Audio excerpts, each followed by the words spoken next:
Howdy folks, I'm down at the shop today getting ready to do a post-mortem follow-up on my 1991 convertible because me and my kids just had this thing on a 572 mile road trip where we used the car for absolutely everything Ford intended it to be used for. The hockey bag was on the luggage rack on top of the deck lid, the trunk was full of clothes, the top was down, the sun was shining, lots of road miles. We even had it on a ferry across the Pacific Ocean. We had a hoot. If you haven't caught that video, I'll give you a link for it right here. It was a lot of fun. Now, while I was on that road trip, I noticed some things with this car. This is the longest trip that I've had this car on since purchasing it and or since doing some work to it. So shakedown miles, they gotta happen, and you're always gonna find something. Maybe not always, but typically you will, and you gotta tend to them when you get home. I'm gonna run you through my post-mortem checklist today, and we're gonna see if we can't figure out what's going on with this car. Now, another thing that I actually have in the back of my convertible trunk right now that I wanna talk to you about, it's all part and parcel with my wife and kids are down at the mall right now, and they're doing some back to school shopping. So I don't have a ride from the shop to home, and the convertible is most likely spending the night tonight. So this little two-wheeled unit that I have in the trunk right now is gonna be my ride home. I need to tell you a story about this because these folks have recently sent this to me to check out and see if I like it and do a bit of a review on it. And I gotta tell you, I wasn't sure about it initially, but this thing's found a fairly special place in my heart. Before we get the car up in the air and do my post-mortem checklist, I wanted to show you this electric scooter in folded up format in the trunk of a Foxbody. This is how I transported this thing down here. Haven't had it in a trunk yet until just today. I wasn't sure how it was gonna fit, and I mean, obviously it does not fit perfectly. It's also a fairly good sized unit, right? But this is as small as you can make it in folded up format. Now, I've never owned one of these scooters before. I have ridden a friend that has bought one. I think he got it at Costco or something. And I've also been on the little rental units. We live in a big enough center where they've got these things parked all over downtown. You swipe your credit card, you can go from A to B on them. But I've never ever owned one until this unit was sent to me. Now, it's made by a company called Hiboy, and this is their Max Pro edition. So this thing's got like front shocks, it's got rear shocks, like it's pretty set up. Headlight, it's even got LEDs on it along the side. I'll show you those after. War Admiral, Tom would love it. I think this thing's gonna fit right in at Foxtoberfest. But anyway, I was not crazy initially about having these folks send this to me. I mean, they were very kind in reaching out and saying, hey, we want to send you one of these and we want your honest opinion on it. And I'm like, well, what if I don't like it? I don't like sharing information on things that I don't believe in, and I've got no previous experience with this. But they insisted, like, hey, we want an honest review. We'll send it to you and you just let us know. I'm like, all right, well, you're gonna get what you're gonna get.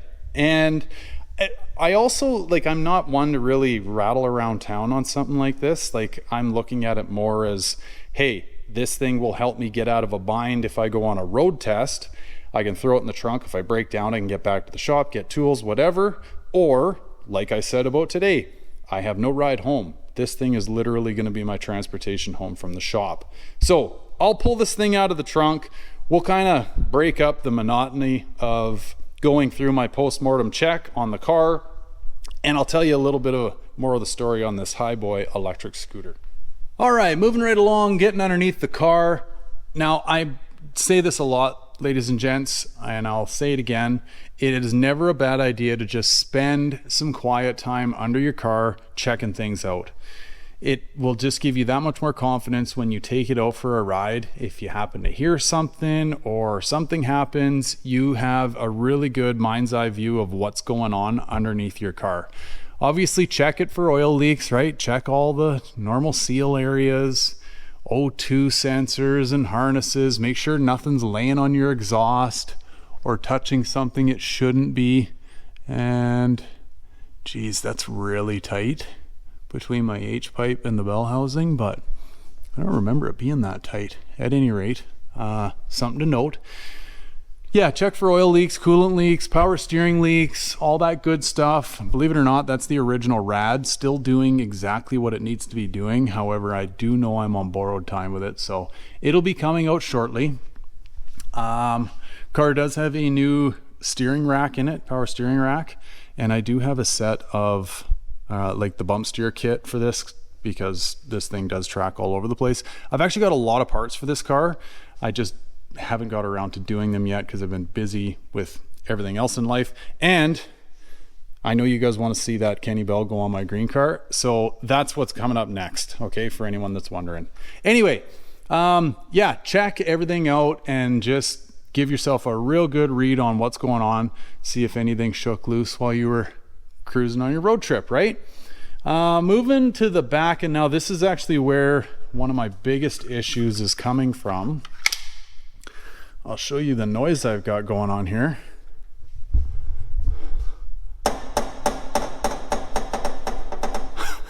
This tailpipe, well, I think the whole catback is kind of walked over, and I'm now hitting the frame rail. If you've never heard this in a Foxbody, folks, it's one of the most annoying sounds in the universe. So what I think I'm going to do is actually loosen off and go through each and every one of these bolts. I'm going to re-square up this whole exhaust kit and readjust my clearances, make sure that everything is where it needs to be, and get rid of that noise. God almighty, it's terrible. Now, another thing here, I did post this on, I think I even put a video up, a little tiny short video. We scrubbed this tire really good, me and the kids. We did have a lot of weight in the back of this car, and as you can see, these rear fenders are not rolled. This passenger side tire got the you-know-what kicked out of it, like real bad. So that's brutal. Now, what's interesting about this is my driver's side has not been touched at all.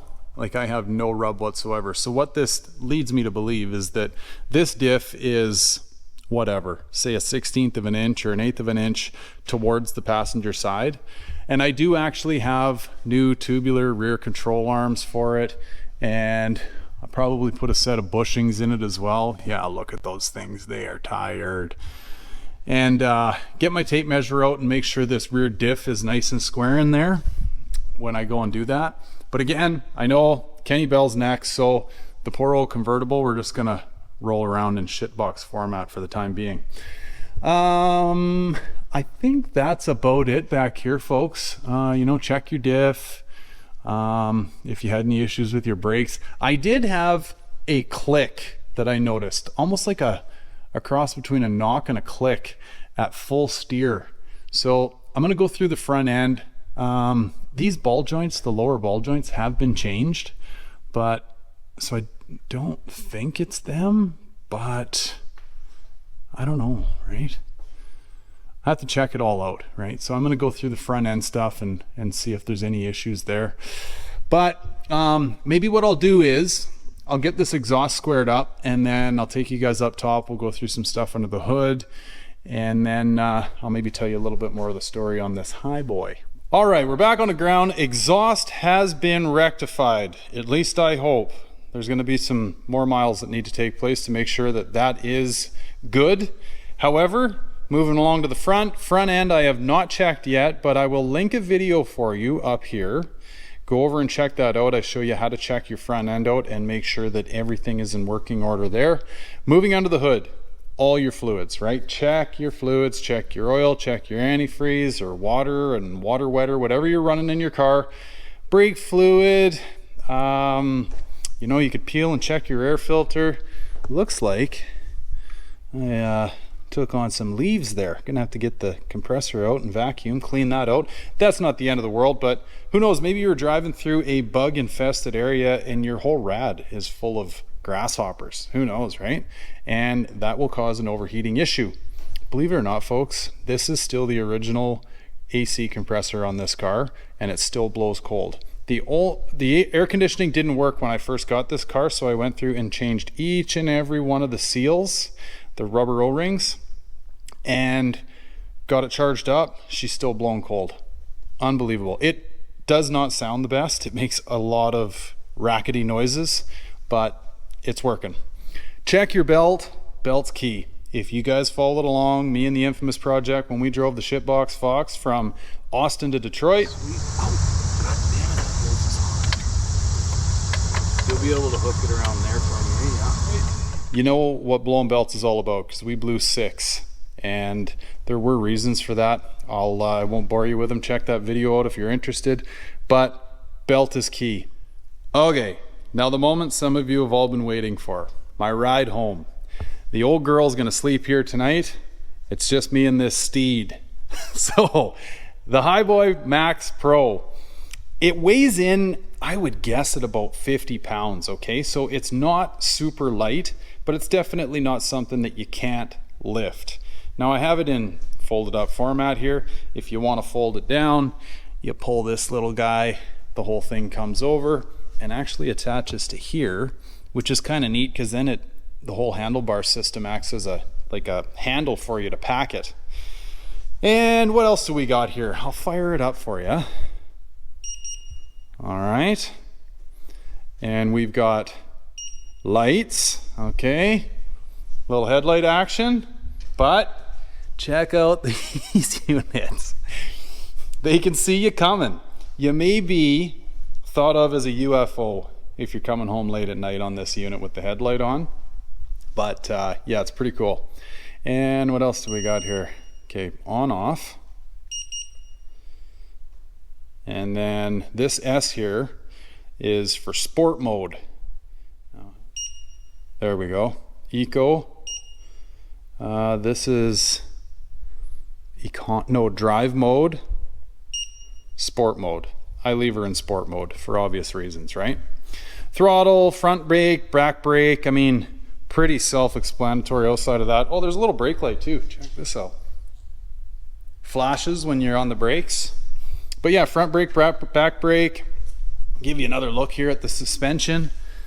All right, front shocks, and the rear is almost like a swing arm deal. I don't know if I'm even heavy enough to work her down, but when you're riding it, you can feel it doing its thing. It's a ton of fun, folks. This is actually where you plug it in.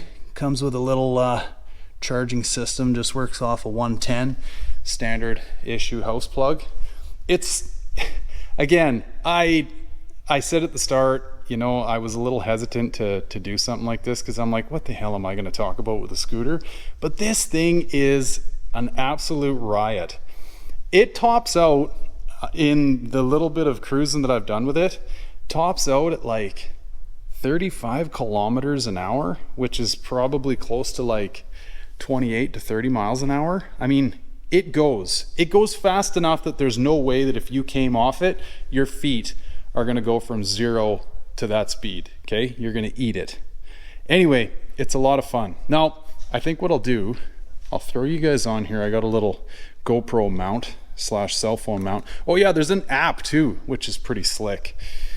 Gives you a lot of the same details that are on here, but you can control it from your app. Change it from sport mode to drive mode and all that.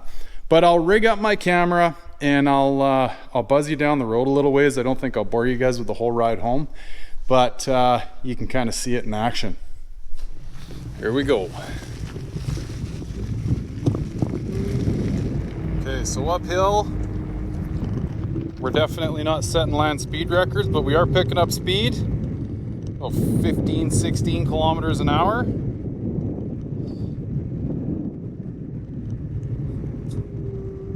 Get her on a flat here and we'll let her eat. Here we go.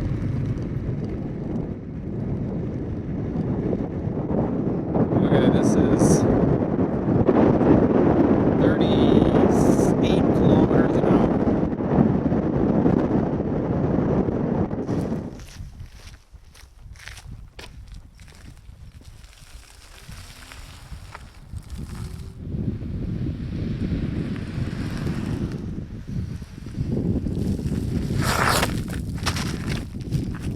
She'll get down. All right, this is gonna be about the dangerous bloody thing I've ever done with this. And let's try to one-hand it.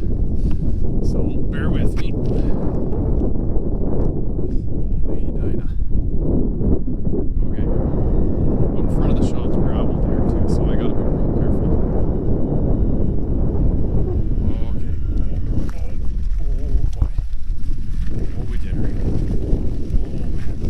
abandoner is not the easiest thing to do. I'll tell you that. Okay. We made her. I hope you guys enjoyed that at my expense. Now, this message I want to share with you goes out to all the true fans of the channel, the folks that stick it out to the end of my videos and take the time to send the comments down below and all the rest of it. I want you guys to know that I felt very awkward about accepting this gift. I really truly did. I struggled with it for a while, and I finally decided to do it after some back and forth with the folks, because I do not want to be withholding to anyone. I want to share my honest opinion about things, and if they took the time to send this thing to me, and obviously the cost to make it and everything else, and I didn't like it, I mean, I would feel terrible saying something like that about it, right? And I think it's just in my DNA. You know, I was raised a certain way. You know, if you don't have anything nice to say, don't say anything at all, you know? And not only that, I also like being in a position where I've given more than I've gotten or taken. And in this case, you know, these folks are sending me this thing for free. Anyway, I told them, I said, I need to stay true to myself, and I need to give my God's honest opinion on this item if you're going to send it to me. And they're like, yep, that's exactly what we want. So they obviously believe in their product, right? Or they wouldn't have eaten all these costs and sent this thing to me for me to dump on it, right? But anyway, it's been a hoot, okay? It's been a really good unit. I can't say enough good things about it, and that's really, truly the truth. Now, as far as like, would I have ever gone out and purchased one of these if I hadn't had one sent to me? The answer is probably no, because I got bills, I got kids, I got whatever. I mean, it seemed to me prior to having this one in my possession, it's more of a novelty item than anything. However, now since I've got one, I'm like, man, like there's a lot of uses for this, right? Buzzing around a car show, you got to run to the outhouses. They're on the other side of the parking lot. Or, like I'm using it for tonight, transportation, because the vert is sleeping over. I'm going to run this thing all the way back to my house. Or my kids running around enjoying it. We take the dog for a run on it. You know, like it's just, I don't know. It's definitely convenience over necessity, but it is, once you've had one or spent some time with one, you're kind of like, yeah, I could see how something like this would make its way into my life. And this one has. And you know, the other thing is too, I talk about this on the podcast, I'm not crazy about this whole electric world we're going towards. I do think there's a happy medium where we could and should be making what we already have been working with for a lot of years, electrified, i.e. electric water pumps, electric turbos, electric power steering. Like, I think that's a better way of becoming more green. The whole full-blown electric world, I'm not crazy about. But here I am now with a scooter that's all electric. Anyway, that's my thoughts on it. And I guess if that even makes a difference to you, right? Get my opinion on it. So all the information on these scooters will be down in the description below. You can go on their website and check it out. One thing I didn't talk about actually is the range. The range is really good. Like, I mean, I think it's like 50 miles or 60 miles that you can put on a full charge. So I've been running this thing around. It's probably got about 10 miles on a full charge, and I have not budged the battery gauge at all. So battery's really good. And I think that's about it. I hope that's informative to you and helps potentially. And then I hope the information surrounding the postmortem cruise in the 91 Vert also helps. Make sure you're watching these cars, okay guys? They're getting older. Spend some time with them, check them out. It'll just make the times that you're out trying to enjoy the car that much more enjoyable if you put the time in when things are calm and things are quiet and you're not out trying to enjoy the car. So I'll leave this one here. Thanks everyone for watching. Thanks Hiboy for sending me this unit. It's changed my life and my opinion on these things, and hope this video finds everybody well. Thanks for watching, guys. Take care. Bye for now. Oh shit. What are you guys doing there? Huh? Oh, you're actually feeding off mama. That'd be beauty, hey? Crank a deer on the way home on an electric scooter. Jesus, Murphy. Okay, now, oh, whoa. Now we're hitting the flats. We can open her up. I got her right to the board right now. Oh, a little more uphill. Jesus, this is iffy on one hand, folks.